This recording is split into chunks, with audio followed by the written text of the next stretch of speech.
we often forfeit. Oh, what needless pain we bear, all because we do not carry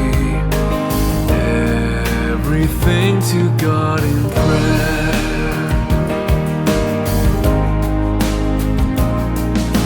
Have we trials and temptations? Is there trouble anywhere? We should never be discouraged.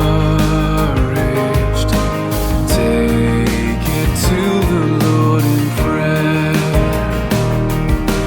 Can we find a friend so faithful, who will all our sorrow share?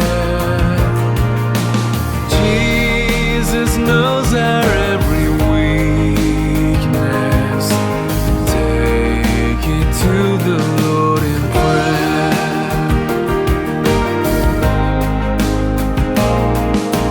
Are we weak and heavy laden, cumbered with a load of care? Precious Savior, still our refuge. Take it to the Lord in prayer. Do thy friends despise, forsake thee? Take it to the Lord in prayer. In his arms he'll take and shield thee. Thou wilt find a solace there.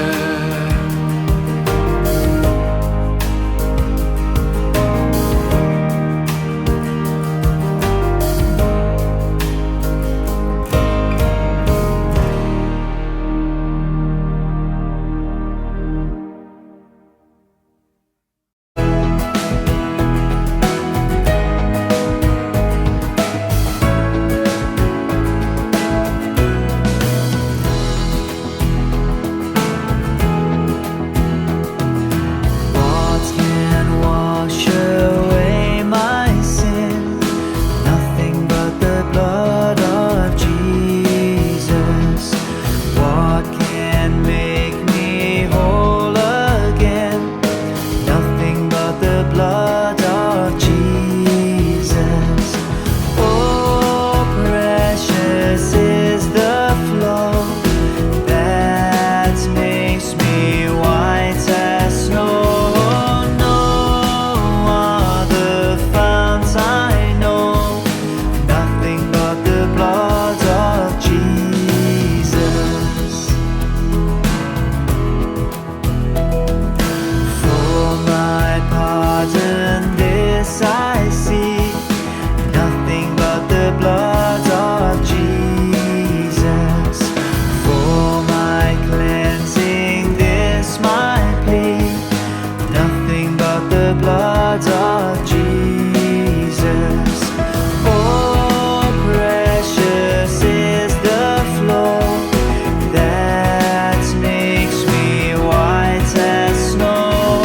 No other fount I know, nothing but the blood of Jesus.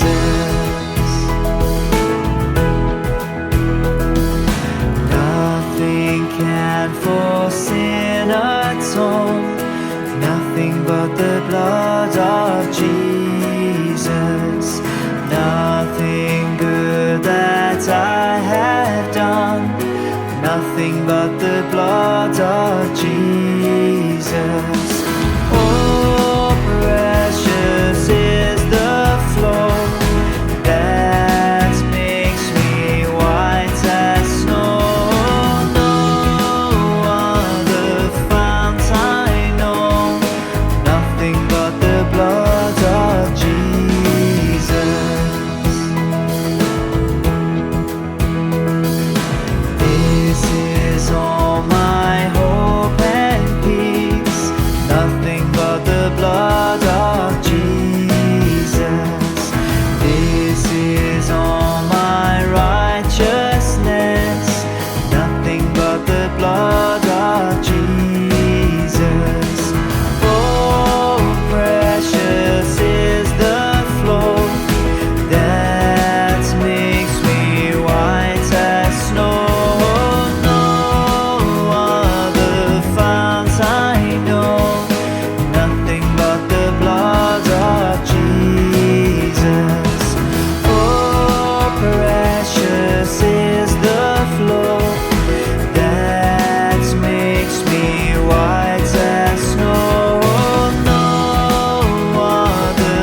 Book of 1 Samuel chapter 5, verses 1 through 12.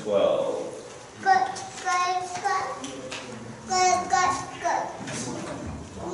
1 Samuel chapter 5, verses 1 through 12. Okay, so just follow along as I read. The Philistines took the ark of God and brought it from Ebenezer unto Ashdod. And when the Philistines took the ark of God, they brought it into the house of Dagon and set it by Dagon. Dagon is a fish god is what they're talking about here, so it's an idol basically, other than God. In verse 3, and it says, And when they of Ashdod arose early on the morrow, behold, Dagon was fallen upon his face to the earth before the ark of the Lord. And he took Dagon and set him on his place again.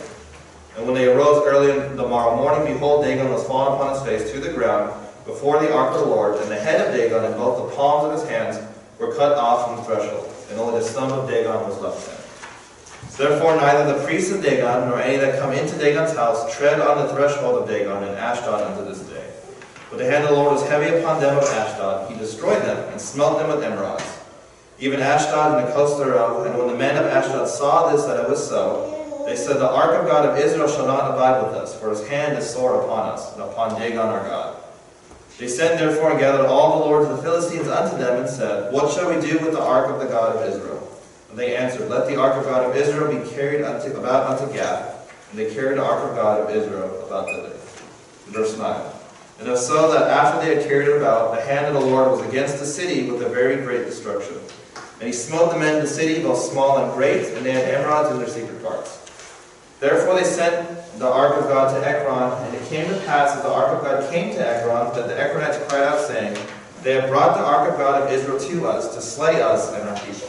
So they sent and gathered together all the lords of the Philistines, and said, Send away the ark of the God of Israel, and let it go again to his own place, that it slay us not, and to our people. For there was a deadly destruction throughout all the city, and the hand of God was heavy there.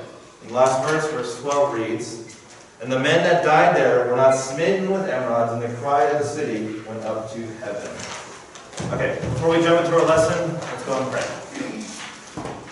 Dear Heavenly Father, we just thank you once again for another Sunday just to be in your house, just to listen to your word. I just pray for the message today that you laid upon my heart. Just help the teens and the adults here to understand your word, just help them to focus on your word, just help this truth be applied to our lives. Just be with us today as we learn about idolatry, just help us to understand how to combat it, and just to fight against it. And once again, we just thank you for this day, and just pray for those who can make it today, just pray you keep them safe. And in Jesus' name I pray, amen. So I was working on this sermon yesterday, and I had to break it into two parts, because it's really long. So this is going to be the first part where we talk about like the back history of what happened, and then the next part we'll get into the meat of the sermon. So once again, we're talking about idolatry. We're talking about Dagon, the fish god. So before we jump into our message, let's talk about what happened before. So here we are in the book of 1 Samuel chapter 4. There's this great war that happened that was against the Philistines and the Israelites. And here in chapter 4, the Israelite army was completely demolished by the Philistines. They were completely wiped out. And the Israeli army was completely destroyed by the enemy, basically. So let me ask you this. Raise your hand if you know the answer to this question, but who are the Israelites? Does anybody know? Who is Israel? God's people. They're from Israel. Okay, God's people. Good. Anything else? They worship God. They worship God. They're God's people. Okay. They worshipped many gods before. So Israel is God's chosen people. There's a verse in the Bible where it says Israel is the apple of his eye, which basically means it's his center focus. It's his most important people in that sense. So if this makes you wonder, why would God allow Israel, his own people, to get killed, to lose? I mean, aren't Israelites part of God's army? Isn't Israel his holy people? Why would God allow 30,000 people to be killed? Because they sinned. Because they sinned. Okay? So remember, this is God's holy people. This is God's chosen people. And to think that, God would allow something like this to happen is kind of crazy to think about. And like David said, the answer to this is probably because of sin. It makes you realize that God doesn't withhold judgment even from his own people. Like a father, punishes his son for doing something bad. The same thing with God punishes his children for doing something bad. I know it's a little extreme to understand that, he killed 30,000 people. But the main point is God's character doesn't change. His character doesn't change on sin. His attitude doesn't change on sin. You see, when we regard sin as God does, we start to understand that nothing is humorous or amusing about doing bad things. That word amusement means to be entertained by. So if we're entertained by sin, is that a good thing or a bad thing? Bad. Probably a bad thing. Okay, good. The more we understand God's character and His holiness and His purity and the fact that He doesn't sin, the fact that He hates evil, it makes us understand how we're supposed to live as a Christian. And here we see in chapter 4 of 1 Samuel, the backstory before the actual battle begins. These were the Philistines that knew that the God of Israel was with them. They knew that the God of Israel had wiped out Egypt before, had conquered many people that Israel fought before. So they knew that this battle was going to go not in their favor. They knew that they were going to die. They felt like they were going to die. But worse comes to worse, when the battle actually happens, the Israel people were completely slaughtered. And 30,000 people were killed. And this was not what the Philistines were thinking. They were thinking, oh no, this is the God of Israel that had wiped out Egypt, that had used Moses to take out the slaves from the Egyptian people. And they've always taken care of His people. God has always taken care of Israel. But now it comes to a point when they're face to face with the Israeli army and they're scared, they're trembling. And there's 30,000 people against, I think the Philistine army was like a lot more than that. It was a lot bigger amount. So they thought they could win this war. But in the end, the Israeli people lost and the Philistine people won. So you can imagine, why would God's people be killed by this? His chosen people, His holy people, His pure people. And as it reads in 1 Samuel chapter 4, verses 7 to 8, it's in your notes. It says, the Philistines were afraid, for they said, God has come into the camp. And they said, woe unto us, for there had not been such a thing before. Woe unto us, who shall deliver us out of the hand of these mighty gods. These are the gods that smote the Egyptians with all the plagues in the wilderness. Can you hear the worry in the words of the Philistines? They were basically, crying, saying that they thought that they were going to be conquered by Israel, that they were going to be destroyed by Israel. They stated, who's going to save us from God's hand? Who's going to save us from the Israeli God? They knew that this was the same God who had brought the slaves out of Egypt, who had, conquered the Egyptian Pharaoh. They were saying that this is a God that helped Israel conquer anyone in its path. Usually when Israel went into a battle with somebody, usually Israel won, like 100% of the time. And why? Because, God's powerful, God's, strong in that sense. But in this case, because of their sin, because of their lack of faith in that sense, we'll understand why this came to be. We'll understand why, 30,000 people of God had died. So first, let's talk about a direct disobedience. You see, even though the Philistines didn't know a lot about God, they recognized the power that the God of Israel had. They understood what could happen when going into battle with the Israelites. They thought today was going to be a slaughter of their own people. That surely the Philistine army was going to be destroyed by the God of Israel. And it's crazy to think that, when I was reading this verse before, I was thinking, why would God allow 30,000 people to be killed? Why would God allow His own people to be killed? And all because of an ark. Do you guys know what an ark of God is? Or what the ark of God was? Moses built the ark. Not the boat. No, it's like kind of Like a what? No. Isn't it like a house? It's like God's house, and there's like something inside of it, and then like the priest owned the high priest. No. So the ark of God was a chest made out of wood, and on top it was like gold plated, and on top there was like, I think, 2 cherubims that were facing each other. So it was like a treasure chest, if you want to call it, something of importance.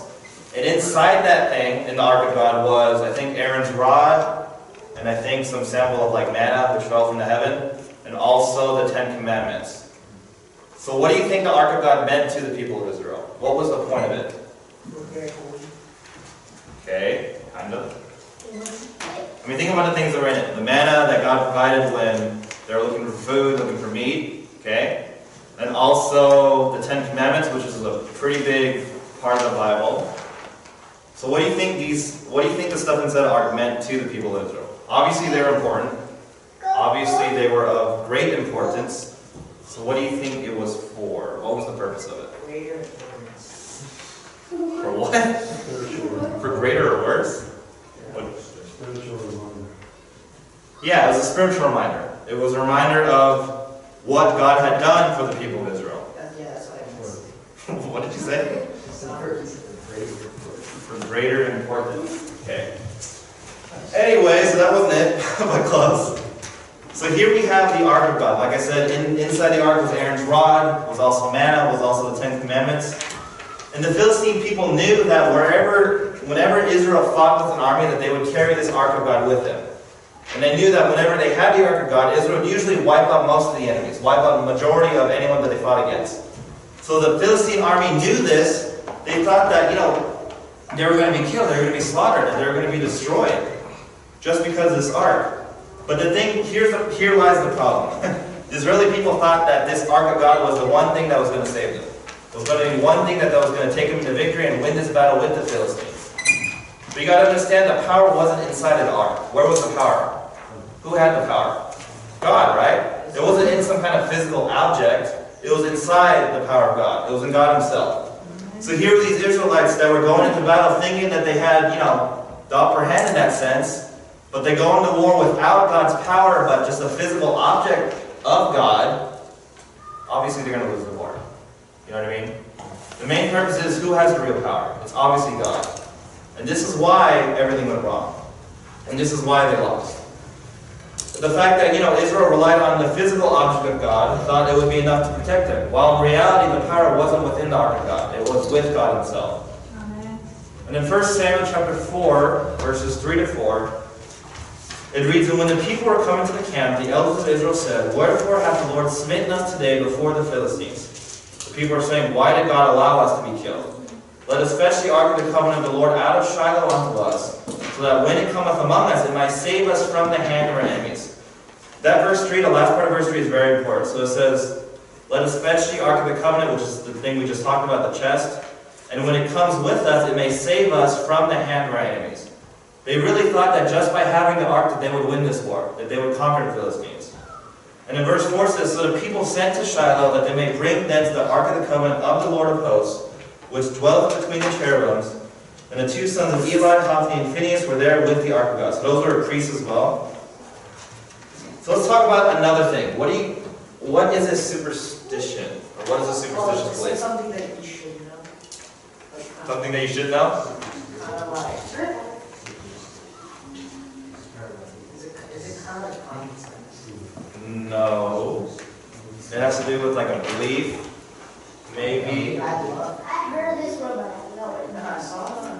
Can you guys give me an example of what a superstition is? Like, I love it. Okay, like what? Like walking under a ladder, right? Or like, what's the other one? Seeing a black Oh, cat? yeah! Umbrella in the house. I think that's a big one with Korean people, opening umbrella. Because I remember back in the day too, when I'd open an umbrella in the house, my parents would Breaking a freak out. glass mirror. Breaking glass mirror. Seeing Godzilla. Okay, so you guys know what a superstition is. Okay, so a superstition is, wow, I missed something. Is a belief in something that happens that is caused by an event or an object or belief. So here was the Israeli people having a superstitious belief about the Ark of God. Does that make sense? They were thinking by just having this Ark that they would win over the Philistine army. But as we all know, we just read, 30,000 people were killed. And like I said before too, the Ark of God doesn't have the power of God. It was only physical objects. It was only material things. David? Well, they didn't, but we'll get into that in a little bit. So let's refocus. So here we see it's easy for us to make that same mistake, having a superstitious belief, having a belief, just by going to church, just by being here, that, we become a Christian. I remember teaching at churches before too, where I would ask a couple of teens, like, what makes you think you're a Christian? What makes you think you're a believer? He said, well, I come to church on Sunday. He's like, isn't that enough? I was thinking, no. He's like, well, what if I come to church on like Wednesdays and Sundays and go soul winning? All this physical appearance, all this outward action is not going to do anything. Just by going to church, just by being in church, isn't going to make you a Christian. What makes you a believer? You guys know? Believing in God, read the Bible, and put on the Having what? faith in God. Faith in God. And is faith preceded just by believing in Him, or by living it, by acting upon it? Okay, let's say David believes in God. Does that mean he's saved? Yeah. Yeah? Think about that. Why? Because he thinks that God is the God. Like God. Yeah. There's a verse in the Bible too where it says the devils know and believe in God. But that doesn't mean they trust in Him. It doesn't mean they have faith in Him. Does that make sense? So belief is one thing, but faith is another thing. We have to, put that forth into action. So it's very important to that. And because of this one simple mistake, 30,000 people were killed. And as it turned out, God didn't win the war because of their action. God wasn't expecting, the Israeli people to, twist His arm to do whatever He wanted. We see, God's not some kind of genie or some kind of angel that whenever we need problems or ask or want something, we pray to Him. There are times we pray to Him because we're thankful for, the life that we have. Maybe having a roof over our heads, maybe having a car, maybe having a vehicle, maybe having work. There's a lot of things that we can take for granted, but I feel like as believers, especially as kids too, I remember being in school, in high school, or even college, just praying about a test. Or praying about something that I physically needed or physically wanted. Maybe it was like a bill that I had to pay. Maybe it was like a test that I wanted to pass. Maybe because I wanted to get a girlfriend or something like that. Praying for things that really didn't matter, but in reality, I feel like every time I talked to God was when I needed something. Or was when I wanted something. It was when I desired something. Can you imagine being a parent having a son that always just talked to you whenever he wanted money? That'd be pretty messed up, right? That'd be pretty bad. Think about that. How many of us have done that? Go to our mom and dad, hey, I need some money to do something. And you never say anything throughout the day. Yeah, especially as, Korean parents, they don't take that lightly. They tell us to use our own money. Do you own money or allowance? Did any of you guys get allowance? No, right? Sometimes? What is allowance? I feel like in the Asian community, kids never got allowance. Give money every week. That explains a lot. No, I'm just kidding. Okay, so let's refocus. So can idols be good things too? No. Can, let's say, family or friends be an idol? Yes. Oh yeah, the family. What is an idol? And I was It's something you admire. It's something you believe in. Or an object that you. Oh yeah. Okay. Anything else? I'm looking for a different answer. It's like a statue that you believe in. Statue that you believe in. Statue, yeah, idol. It's an object or a human. It's something that you put above God. Yeah, something that you put above God. Not necessarily a statue of Buddha or Muhammad, but it could be, let's say, money, it could be a job, it could be friends, it could be family, it could even be kids. It could be even your kids or yourself. So as a Christian, our main priority should be God only. And He should be the number one in our life. But if we have work and family and friends and we stress about that more than we do God, then we soon realize that we have an idol. I remember even in Bible college where, God's supposed to be first, and I always see these, not teens, but college students that would, stress over work, or stress over finances, stress over their car, stress over, money in that sense. And you would forget the reason why they're there. But the main priority is if you have God number one in your life, what's going to happen? What's going to happen with the rest of your life? That and everything else is going to fall into place. If you keep God first in your life, He will keep you first in His life. Does that make sense? Yes. So if we prioritize work and money and family and friends over God, our life isn't going to go the way it's supposed to go. I know idolatry is a thing where, like Joseph said, he immediately thought it was like some kind of statue or some kind of thing that we pray to or bow down to or give sacrifice to. But it's not just that. It's physical things. It's relationships. It's family. It's friends. It's money. It's physical objects in that sense. And if you think about it, idolatry is very, very prevalent in today's society. Like there's a lot of people that struggle with this. That struggle with, trying to keep family first. That struggle with trying to keep their friends first. That struggle with money in that sense. And they'll come to a point in their life where they really lose the concept of what the number one priority is supposed to be. When you guys get older, when you guys become adults in that sense, or young adults, you're going to understand what the importance of God is. You're going to understand why we have to keep God first in our lives. Because if you don't and you lose track of that, life is going to be hard. I mean, I'm 24 and I've been through a lot. And when I know I'm like young obviously still, but even as a teenager, even as a young adult, if we have an idol in our life, it will ruin our life. We'll put so much focus on that we forget that why we go to church, We'll forget why we read the Bible. We'll forget why we have Scripture in this sense. I remember hearing a story of a man named Edwin Cooper who was famous across America, but yet almost no one knew his real name. Coming from a family of circus clowns, Edwin Cooper began performing for an audience just when he was about 9 years old. After a stint with the Barnum and Bailey Circus, he became a fixture of television in the 1950s as Bozo the Clown. In addition to entertaining both young and old people, Cooper had a message for his buddies and partners every single week on the television. His message was this: to get checked for cancer. Yet Cooper was so busy and working that he neglected to follow his own advice. By the time his cancer was discovered, it was too late for him to be treated. So his main message was to tell people, hey, every week you guys should get checked for cancer. Every sort of cancer you have, just check for it. And he told this every time he aired a show, or every time that he performed, every time that he acted. But the thing is, he told everyone the same advice, but he didn't take his own advice. And come to find out, he gets checked by the doctor, he gets cancer, and I think he dies at the age of 45. Oh, And it's, what I'm trying to get to you is, as a believer, especially someone that's in a pulpit or like a pastor or a youth pastor or a missionary in a sense, if we tell people to live a certain way, especially as a Christian, we have to make sure that I live that. Does it make sense? Let's say David or Noah or David, you in that sense, you know, as a believer, as a Christian, we share the truth. We share the gospel. Hey, you need to stop cussing. Hey, you need to stop lying. Hey, you need to stop acting this way. Hey, you need to stop being disobedient. When we say that, we don't act that, that's not a good testimony, right? That's not a good example. We have to make sure that as a believer, we practice what we share. We practice what we preach. We practice what we tell people. People know you go to church, people know that you're a Christian, but now it's time to start acting like one, right?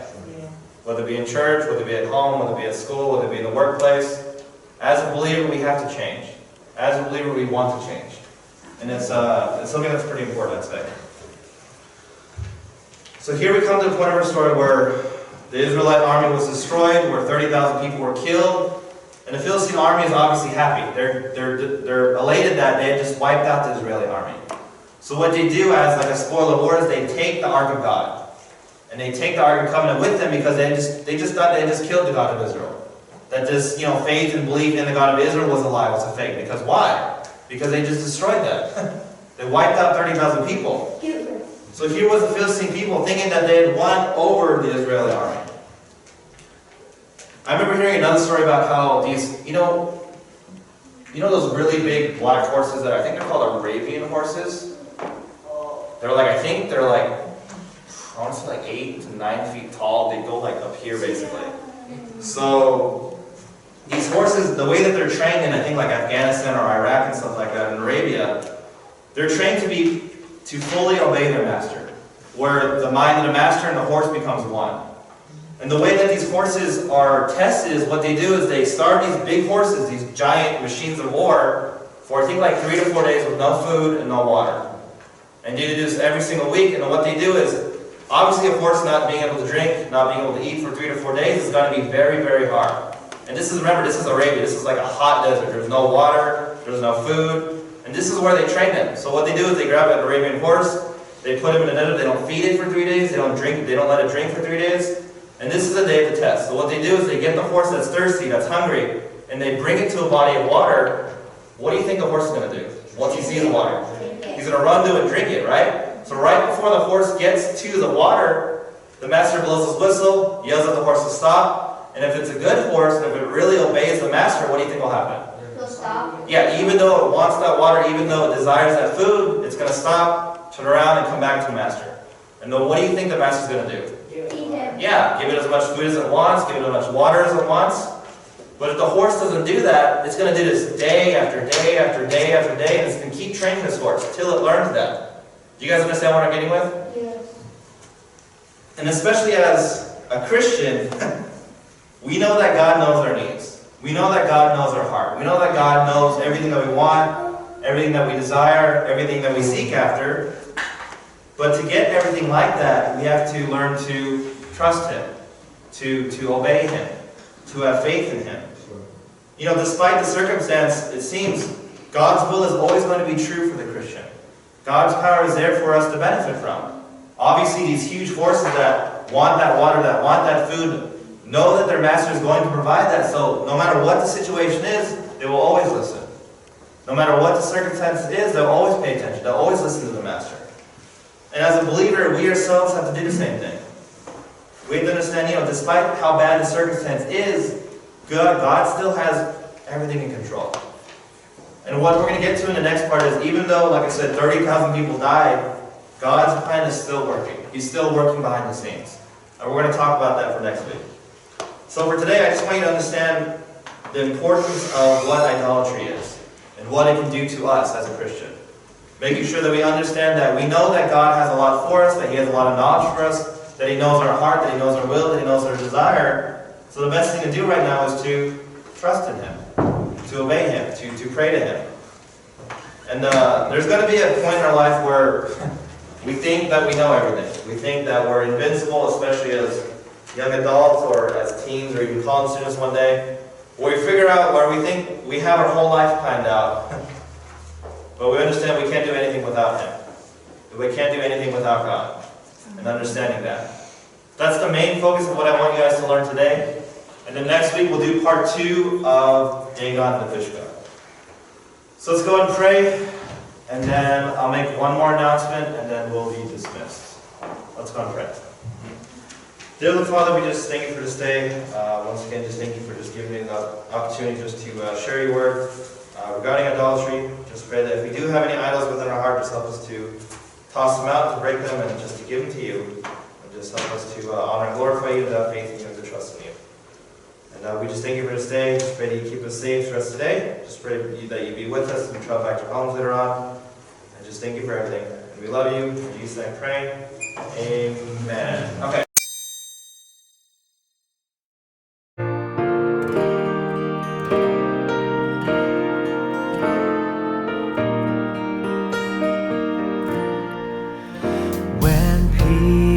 Like a river attendeth my way, when sorrows like sea billows roll, whatever my lot, thou hast taught me to say, it is well with my soul. It is well with my soul, It is well with my soul. Though Satan should buffet, though trials should come, let this blessed assurance come true, that Christ has regarded my helpless estate, and hath shed His own blood for my soul. It is well with my soul. It is well with my soul. My sin, oh the bliss of this glorious thought. My sin, not in part, but the whole, is nailed to the cross, and I bear it no more. Praise the Lord, oh my soul. It is well with my soul. It is well with my soul. And Lord, taste the day when the faith shall be sight, the clouds be rolled back as a scroll,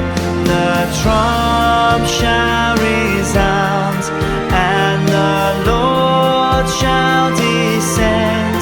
Even so, it is well with my soul. It is well with my soul. It is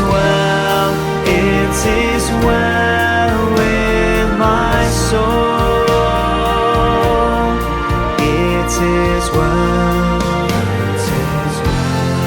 with my soul. It is well.